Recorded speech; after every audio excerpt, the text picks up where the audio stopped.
So I want to introduce who we have here today. First of all, you're going to be hearing from Will Harvey. He's the Secretary of the Albemarle County Board of Elections.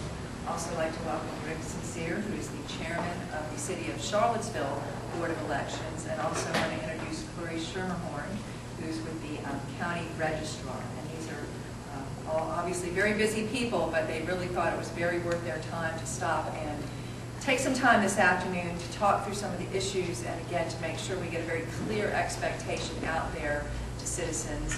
There's been a lot of urban legends floating around about voting this year, and we want to make sure we get everybody straight and accurate as much as we possibly can. So I'll let Jackie, do you want to put a mic up here? Okay. And with that, I'd like to go ahead and ask Will to make some comments.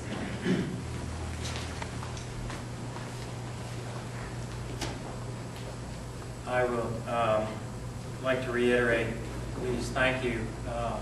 Rick and I realize that there are going to be a lot of questions, and hopefully we can at least answer some of them right off the bat, and then obviously we entertain any questions you have. Also, I think both of us would be willing to get emails afterwards if there are any follow-up questions that perhaps you only think of when you go back to your studios or where you work.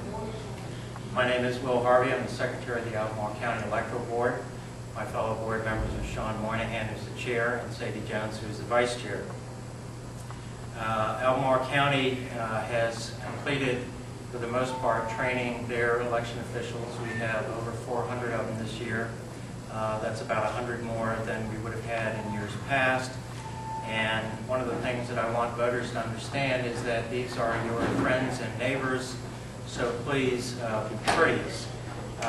We instructed all of them that they are the face of the election in Albemarle County, and we expect them to be courteous as well. The 4 watchwords for all of us, I think, are be patient and remain calm. All precincts on November 4th will open at 6 o'clock in the morning, and they will close at 7 o'clock at night, unless for some reason the Circuit Court of Richmond determines that they want to extend hours. We do not expect that.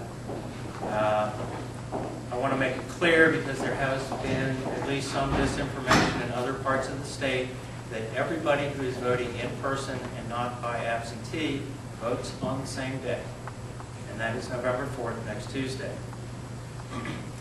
Absentee in-person voting will continue until this Saturday. The Registrar's office will be open from 9 a.m. to 5 p.m. and is open the rest of the days of this week from 8:30 to 5 p.m.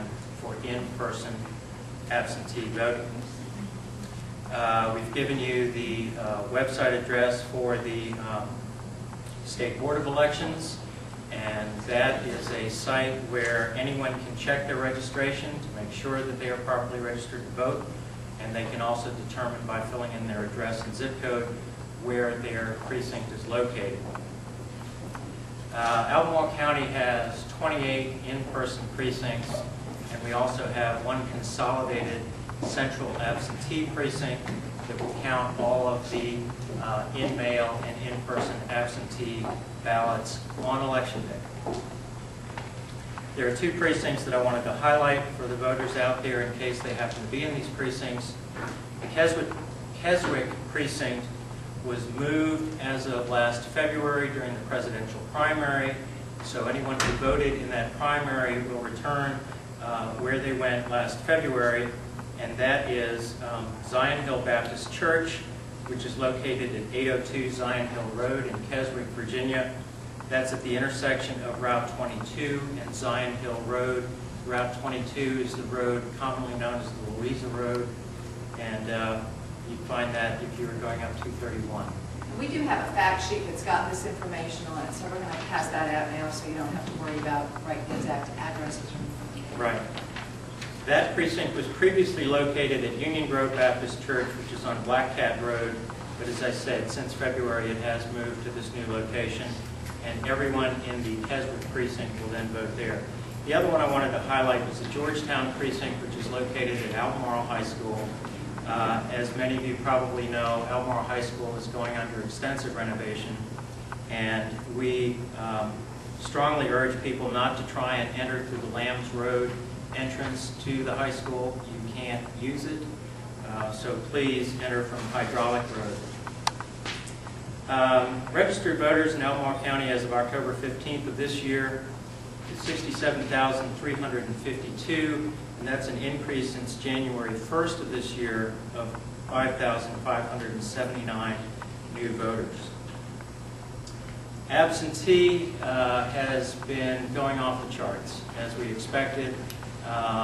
The interest in voting absentee has gone up just as fast as the interest in getting registered to vote for those previously not registered. As of yesterday, or today? Today at 11. What day is this? I don't know. As of today at 11 o'clock, there have been 2,270 in-person absentee voters. In-person voting began September 22nd, and for mail-in absentee ballots, we have sent out 3,723. 2,145 of them have come back already. So that total, 4,415 in-person and mailed-in ballots, as you might tabulate, we expect that that will actually be more than the increase in the number of registered voters that have registered since January 1. What is the best time to vote on November 4th? I would suggest that the best time to vote, if people can work some type of flex schedule that day or otherwise go when it's not going to be as busy, that from 9 o'clock to 11:30 a.m. and 1:30 to 3:30 p.m. should be the easiest time to get in and vote without facing any wait.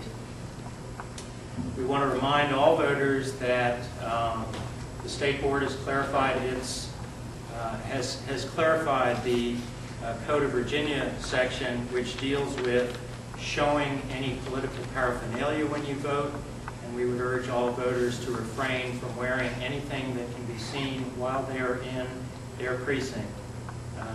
The election chiefs and officers have been instructed on how to handle that if a voter does show up with a button or t-shirt or hat, and they will handle that at their precincts.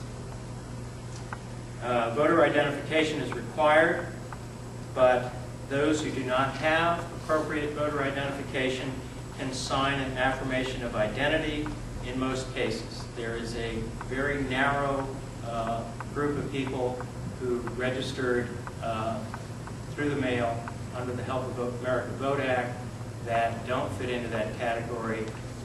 Basically, they're going to have to end up voting a provisional ballot, which will be dealt with by the provisional precinct on the following day after Election Day. We have the contact information for the registrar and Clara Skemmerhorn, our elections manager, on the handout. If you need to follow up with me, my email address is wharvey@healthlawyers.org. I want to urge people to understand that if they get to the precincts and for some reason their name is not on the poll book, the first thing they should do is ask to speak to the chief, who will then call the registrar's office and double check whether they should have been on the poll book. It may be that they should have been and their name will be added. They will vote in the usual manner. If for some reason they are not there and the registrar indicates that they're not supposed to be on there, they still have the right to cast a provisional ballot. A provisional ballot would not be counted until the next day when the provisional ballot precinct will meet, and the Electoral Board, and I'm sure it's true in the city as well, will go through every single one of those provisional ballots and try and determine if there is a way that they can be legally cast.